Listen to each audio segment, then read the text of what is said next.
Welcome everyone to Weekly News and IDW with Major Tidbits, and the topic for this video is SONA 2024 highlights ni Marcos. Now, let's look closely sa mga hinighlight ni President Ferdinand Marcos Jr. for his third SONA ahead of the 2025 national elections and maybe some fact-checking along the way. Now, we'll discuss Marcos's achievements, pagkukulang, fact-checking ng mga pinagsasabi niya at mga kaganapan that I would surely be talking up at least like 15 minutes to unpack dahil puro ako salita and you know it all then. Kung gusto nyo maging up-to-date sa ating mga news and NIDW weekly, both local and international news, just subscribe to the channel, ring the bell icon at panoorin yung entire video para masuggest palalo yung aking mga videos na I will make sure to be informative in nature and of course entertaining as much as I can with the mundane task of, covering the news. Now, before we start, 5-7 priority bills na hinighlight ni President Ferdinand Marcos Jr. sa kanyang SONA last year, his second, ang naipasa. 2 of them passed only 2 days before the SONA 2024. Naipasa niya ang Ease of Paying Taxes Act, LGU Income Classification Act, Tatak Pinoy Law, Anti-Financial Accounts Scamming Act, at New Government Procurement Law, which means that hindi na lowest bid ang laging makakukuha ng kontrata ng gobyerno. Hindi dumalo sa SONA ni Pangulong Marcos Jr. si Vice President Sara Duterte, mga dating Vice Presidente Leni Robredo at Jejomar Binay. Pati na rin si dating Presidente Duterte at ilang senador aligned with the Duterte clan. Now, if you want to learn more about yung sinabi ni Vice President Sara Duterte na inaapot niya raw ang kanyang sarili as the designated survivor, you can watch my NIDW mini major tidbit for that. Although, of course, you probably won't because no one is actually watching this video. Or if there are, it would be like a fraction of what I would want to have to keep this up. Itong delusion of grandeur ko na somehow I'm doing a difference by doing this. When in reality, I won't be for at least a couple of months. Although I wish that I could form an audience around this kind of content. Although he opened his speech with him saying that even though nasa pinakataas na larangan in terms of economic growth, wala itong apekto sa ating mga mamamayan na kinakaharap ang inflation, particularly rice at 45 to 60 pesos. Ay bold move na pinapakita mo agad yung mga mali or yung pagkukulang ng iyong gobyerno or ng iyong administrasyon. Pero, of course, he followed that up by saying na, this isn't his fault. Sinabi niya na wala itong apekto, yung economic growth natin, wala itong apekto sa ating mga mamamayan na kinakaharap ang inflation, particularly rice at 45 pesos to 65 pesos or 60 pesos per kilo. But he kind of shies around the reason. I mean, he blamed political quagmire, natural disasters, mga smugglers, etc.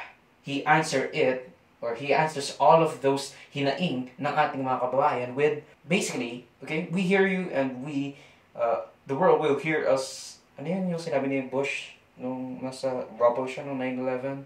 The hard lesson of this last year has made it very clear that whatever current data proudly bannering our country as among the best performing in Asia means nothing to a Filipino who is confronted by the price of rice at 45 to 65 pesos per kilo. Bagamat maganda ang mga statistikang ito, wala itong kabuluhan sa ating kababayan na hinaharap ang realidad na mataas ang presyo ng mga bilihin, lalo na ang pagkain, lalo't higit ng bigas.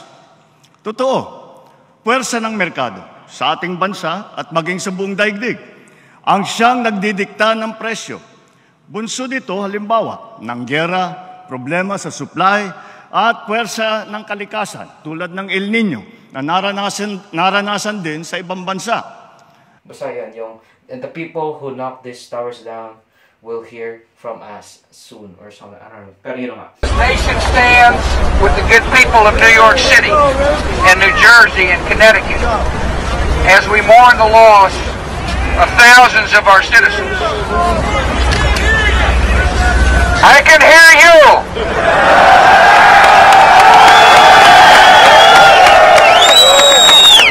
I can hear you. The rest of the world hears you. And the people who knock these buildings down will hear all of us soon. with GMA hitting back with 24.4% rice price inflation rate noong March 2024, highest in 15 years, and 22% nitong June 2024. He also flaunted yung kanyang mga agrarian reforms na tutulong raw sa higit 600,000 na magsasaka para magroon ng sariling lupang tatamnan along with debt forgiveness. Now, of course, I love the agrarian reforms that Marcos has already been doing, like at least since last year, yung kanyang comprehensive agrarian reform that would benefit a lot of our farmers para, sa kanilang property na, yung kanilang tinitil na lupa. Now, along with pagpapalawak ng kadiwa, renewable infrastructure agricultural projects are also highlighted, which includes many solar-powered stuff. Ibinida niya rin ang mga flood control projects that proved ineffective dahil sa bagyong Karina, although he defended by saying na marami raw basura which clogged said flood control project. Question, Ivan Mayrina. Mr. President, sir, may we get your thoughts after your inspection this morning? Statement lang muna, sir. Okay. No, just a simple assessment lang. The reason I did this was to really inspect because I wanted to see what the situation was, and I was right. It's really different reading the piece of paper than actually seeing it and seeing what people have to go through. So, for example, this was not the amount of water was not as bad as Undoy, but the effect was greater than Undoy. Mas malaki ang baha. Mas maraming nabaha na lugar kaysa panahon ng Undoy. Mas marami tayong flood control ngayon kaysa noon. Pero climate change, this is what the effects of climate change are. Was that navigation gate that we went to na nasira because binangga ng isang barko basta hindi sumunod sa instructions, sinira niya. Pumping stations natin marami na.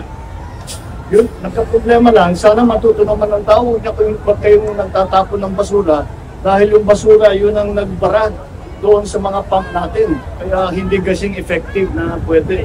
Kumbaga natatawa lang tayo na binida niya na, these flood control projects that would help us get through La Nina, which is one of the things that is plaguing, according to him, the nation of its agricultural capability at saka syempre yung kanyang production that's halting them like El Nino and La Nina. The flood control mitigation projects that he has been flaunting in the SONA was proven to be ineffective lalo na sa Luzon, although again that's neither here nor there. He was saying na ang dami kasing basura kaya naging ineffective or nabawasan yung capacity ng ating mga flood control mitigation projects para, Now, he also said about the energy security amidst yellow and red alerts sa Unified Luzon, Visayas, Mindanao grid, along with rotational brownouts island-wise sa Visayas and Mindanao, particularly with, I think, is it Mindoro or Negros? Basta yung almost the whole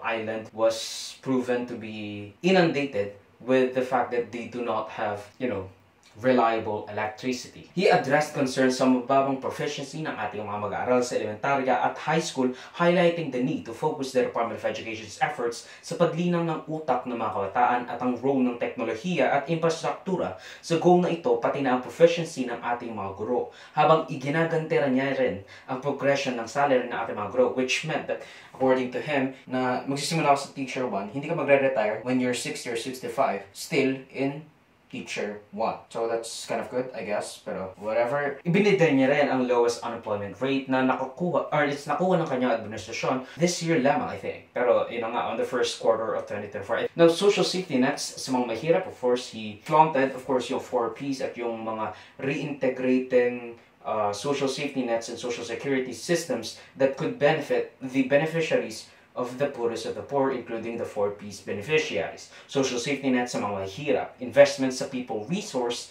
at yung Bangsamoro Autonomous Region in Muslim Mindanao investments at marami pang iba. He also flaunts, of course, the reducing crime rate sa BARM, which is, a pleasant surprise. Ibinid niya rin ang tinatawag niyang bloodless drug war, saying extermination is not one of the 8 E's guiding his administration, taking a dig at former President Rodrigo Duterte's bloody war on drugs. Kumbaga, I think he also said it like when they caught like 4 billion pesos worth of shabu sa isang courier, where he said, you know, On the fight against dangerous drugs, our bloodless war on dangerous drugs adheres and will continue to adhere to the established 8 E's of an effective anti-illegal drug strategy. Extermination was never one of them.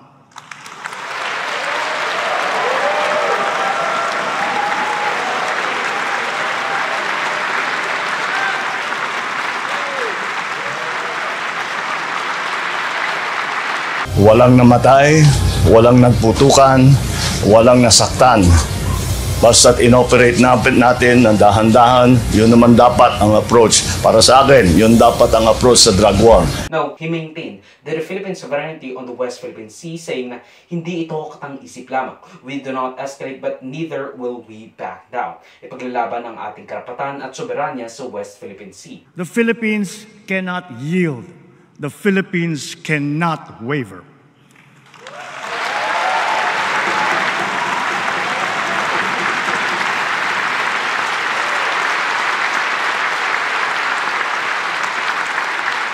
Ang West Philippine Sea ay hindi katang-isip natin lamang. Ito ay atin. Ito ay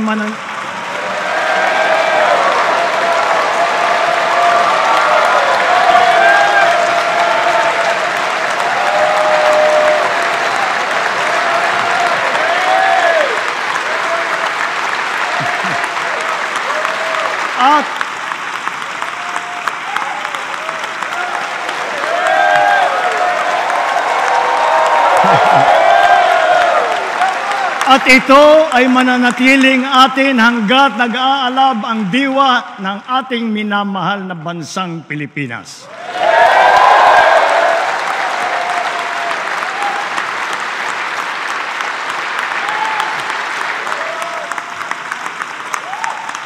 He also announced a ban of all Pogo Hub operations in the country, no exception. And inutusan niya ang Philippine Amusement and Gaming Corporation para patigilin ang mga operasyon at isuspend ang mga lisensya ng Pogo Hubs sa buong bansa before January 2025 or by the end of the year, which had given him a round of applause by everyone. Like, it's one of the longest applause. Kailangan nang itigil ang panggulo nito sa ating lipunan at paglalapastangan sa ating bansa.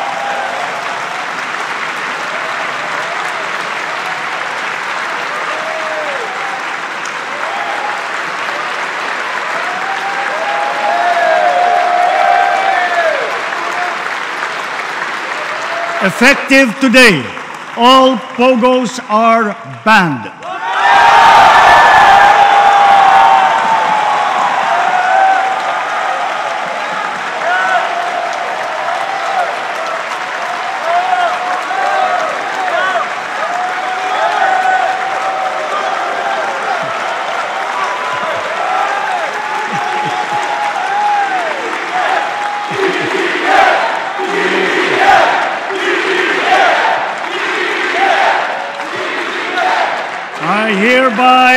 I hereby instruct PAGCOR to wind down and cease the operations of Pogos by the end of the year.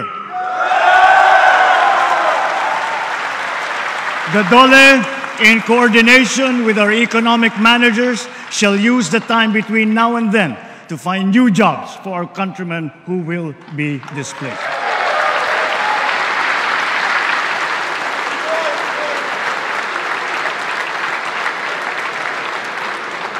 Now, those are kind of consecutively the largest and, of course, the most roaring applause that he had received in his SONA. Both the maintaining of the sovereign rights of the Philippines sa West Philippine Sea at yung pagbaban niya or pag-utos niya ng banning of Pogo Hubs in the country. Now, Philippine offshore gaming operations or operators or Pogos have been a nuisance sa ating bansa, with it becoming fronts for money laundering, illicit activities, torture, human trafficking, at financial scams. Now, it is in the best interest of the Filipino people to let Pogos be no more. I, for one, think that PBM could get a grade from me of 5 to 7, mostly dahil marred ang kanyang termino sa sarit-saring suliranin, particularly with the devaluation of the peso against the dollar and devaluation of peso in general. Nung kasama na rin yung stagnating wages ng ating mga manggagawa. No, although hindi lang siya yung presidente na may kasalanan sa ganoong suliranin ng ating mga manggagawa. The EDCA sites, which could and probably already are fueling the tensions between the US-China PH dynamic, because of course, you know, you're putting US's troops and equipments inside inside the Philippines, and of course inside the Chinese, or at least what they would want to be their sphere of influence. Of course, infrastructure failure, yung kanyang paulit-ulit na pag-alis just to get pledges na without actualization would mean nothing. And of course, he got like a few trillion peso worth of investment pledges, pero of course, it will not materialize unless that we make the infrastructure needed, that they could have the security and of course the stability that they would need in order to invest more in the Philippines, because all we need are foreign direct investments, which is why they were pushing for the constitutional amendment, CHA or charter change or constitutional convention. No, of course, kasama dito, or at least the focus of his speech, his SONA, was yung pagtaas ng mga bilihin for our agricultural products, basic commodities, pagbagal ng paglakas ng ating ekonomiya, at marami pang iba. We should also not forget yung mga ibinida niya tulad ng pamimigay ng mga lupain sa ating mga magsasaka, yung comprehensive agrarian reform na patuloy pa rin isinasagawa, yung kanyang direksyon patungo sa mga green at renewable energy sources na maybe susunod yung nuclear na, you know, start up the Bataan Nuclear Power Plant.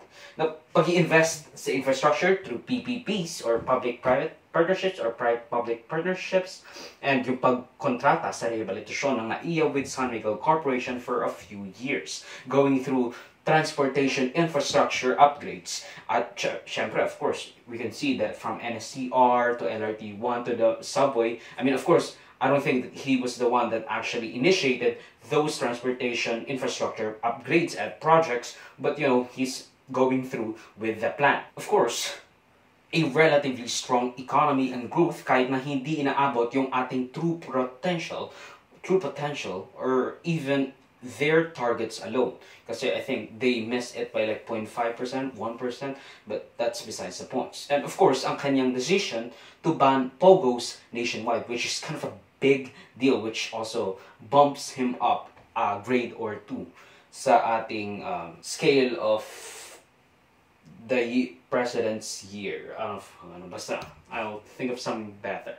Now, the previous year of the BBM presidency is actually particularly close to me in a sense na I started this series para tutukan ang mga balita at i-report sa inyo yung mga news happening na I deemed worthy. And so, I basically had eyes on the news for the past year, and all of that is in service of you, the Filipino people. And of course, to boost my notoriety in the public and political space. Ang video clip na ito ay galing sa aking series na News and Worthy Recap. Check the entire video for the complete weekly news recap and subscribe to the channel to be kept up to date sa mga local at global news na I'll make sure would be interesting to you particularly. Di ko alam yung name mo pero you should subscribe. You... Muhammad Smith? I don't fucking know. John Smith? Salamat sa panonood mga kabayan. For me, like, subscribe, follow my links in socials and avoid shows that would be linked down below. Sa susunod muli, of course, paalam.